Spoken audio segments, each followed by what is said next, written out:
Hi, I'm going to be presenting my football crazy scenario for AVIA430, and I'm about to get into the scenario. Alright, so the scenario is you and two friends are planning a trip from, doesn't matter. One of our friends is apprehensive about flying, so we're going to be flying with a nervous passenger. We're going to be in a light twin engine plane, and then we also have another one of our friends who's very inquisitive and is going to be asking a lot of questions. So we're going to be expecting that one passenger is going to be wanting to ask a lot of stuff, and so the other one, being rather nervous, needs to see that we're confident and know what we're talking about. And, luckily we do. So moving into that, let's just make sure that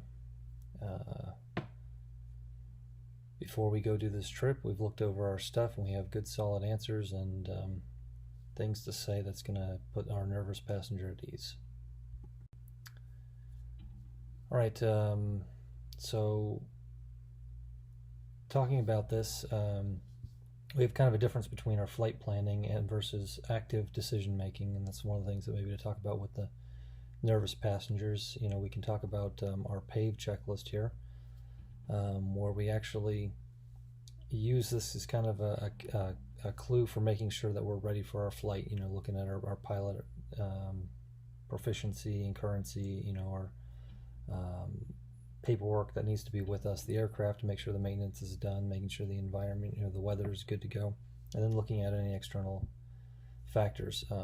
The 5 P's planning really more has to do with you know, the ADM process of single resource management, and it's more of a checkpoint process. It's decision making that is actively going on as we go, so it's not just something that we plan in the beginning and then execute our mission and just go. There's gateways all along that make you consistently have to reevaluate what's happening, and these are kind of things that you need to look at. You need to look at, does my plan need to change? Is this plane still operating as expected? Is the performance still as expected? Am I as proficient as I think that I am, you know, as a pilot? You know, am I operating this airplane to the best of my ability as expected, or have I somehow lost proficiency? The passengers, are they nervous? Are they uncomfortable? Are they a danger to the flight? You know, what's happening with them? You know, as well as how are we operating our avionics? Are we programming correctly? Are we ahead of the aircraft or behind the aircraft and being reactive?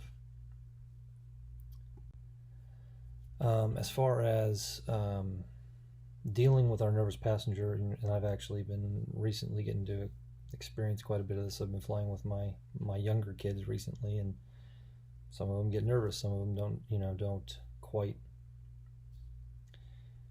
understand everything that's happening, you know, and so you have to treat them differently. You know, I think a lot of times, well, for me especially, I've been flying with pilots for so many years that, you know, you forget what it's like to not know what's happening. And so I think this is kind of a new thing for me, is experiencing passengers that are clueless, you know, and trying to figure out what to say to them, and then being on top of, you know, briefing them and showing them how to use a seatbelt. And, you know, to you it might seem silly, but you know, because you've done it a million times, but then you get a passenger that doesn't know how to use the, you know, how to lock the door, how to lock the window, how to put on their seatbelt. So I thought of some ideas to help with maybe a nervous passenger, and, you know, what would you know, help calm them. And I think that one of the biggest things is you can assign them a duty, you know, something to keep them preoccupied with. You know, if they're uncomfortable and fidgeting, you know, something that's actively going to keep them participating in the flight, you know, and something to focus on. So it doesn't matter if it's holding a checklist or what, you know, find something for them to do. Another thing you can do is thoroughly familiarize yourself with the avionics. The last thing you want to be doing is, you know, in front of a nervous passenger, showing an unfamiliarity with your avionics as you're trying to, you know, push buttons and turn knobs, and they don't have a clue what's going on. But if you start getting tripped up on stuff, then you know, it's going to show to them, make them more nervous. Another wonderful thing you can do in advance that I like to do with my nervous kids is prepare you know, kneeboard cards. You know, you put, you know, you do your planning on kneeboard cards and have those ready to go. And another task that I like to give them that kind of puts them at ease is just holding these kneeboard cards and seeing that there's a, you know, a taxiway diagram or the frequencies or whatever it is. They have something in their hands to read to you and engage in the the flight with, and it really seems to help them.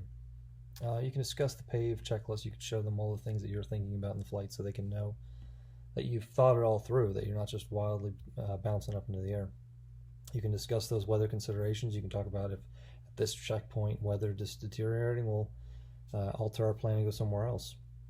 You can also talk about emergencies with them. You know, a nervous pilot or a nervous passenger might freak out in an emergency. So you can talk about duties that might help them. You can tell them that, you know, in the event of, you know, losing an engine, you can talk about how, especially if you're in a multi-engine aircraft, you can kind of put them at ease, letting them know if we can still fly. You know, losing one engine doesn't mean that we're going to go flying out of the air. So you can have them have a duty like holding the checklist and reading stuff. You can tell them you're going to perform the immediate actions, you know, run that drill, you know, making sure everything, you know, throttle pump mixtures up and the flaps and the gear are up, and then you can have them, you know, come back with a checklist and help you decide, you know, what you're going to do next, restarting it or feathering it and securing it. Moving on. All right, some considerations. If you've got a nervous passenger, maybe think about the weather. I've noticed that my more nervous passengers don't like flying in actual IFR conditions as much as others that have done it before. So maybe think about the weather that you're going to get into before you start pushing anything if some of your passengers are not okay with it. Definitely consider your multi-engine proficiency. You know, don't be having passengers on board while you're retrying to figure out how to control the aircraft. Same goes for the avionics. And then consider the passenger distractions as well. If you've got a passenger that's going to be yapping the entire time, I mean, I had this recently. One of my sons decided that he was going to talk and talk and talk until I had to isolate. Even no matter how many times I said, "Please stop talking, I'm trying to talk to ATC," I had to isolate him. So consider that, you know, and then know your avionics as well. Know where that mute button is, that isolate button that lets you isolate your headset from the rest of the passengers so you can talk to ATC when you have a passenger that's just going to keep yapping. That's a good thing to know that I didn't find until later. All right, I discussed this, not flying in IFR. Thoroughly brief your passengers before you take them flying, especially if they're low experience. I've come to find out that what seems obvious to a pilot that's been flying for years is not obvious to somebody who's not been doing it, and they don't seem to be aware of some of the dangers of the ground operations going on, you know, some of the dangers of flight, you know, and they could walk off into a dangerous part of the airfield. I kind of found that my children like to just turn and walk away. So consider that, you know, before you bring them onto, you know, an airfield and start loading them up into an airplane. Thoroughly brief them about what's going to be happening. All right, so we went over the flight scenario, flight planning versus that active 5 Ps process of constantly analyzing things that are going on and making decisions. I talked about those SRM considerations that I might think about for this flight, some safety considerations, some alterations to the plan that I might see happening. And then it looks like I accidentally wrote it twice. But here's a quote that I like that I found in the PHAC. It's often said that failure to make a decision is a decision. I like that. I think that sitting, you know, being reactive rather than proactive kind of is not the best pilot attitude. So I think that it's kind of goes into that hazardous attitudes. What is the indecisiveness? I think invulnerability might be it, but I'm stumbling on that right now. Is there 2 I's in it? If there's 2 I's, one of them is indecisiveness. I think it should be one if it's not, but invulnerability is definitely one of them. So let's see. All right, some references that I used to put this together, and I enjoyed doing this. I liked going through the this particular scenario. So let me know what I can change for the next one. Thanks.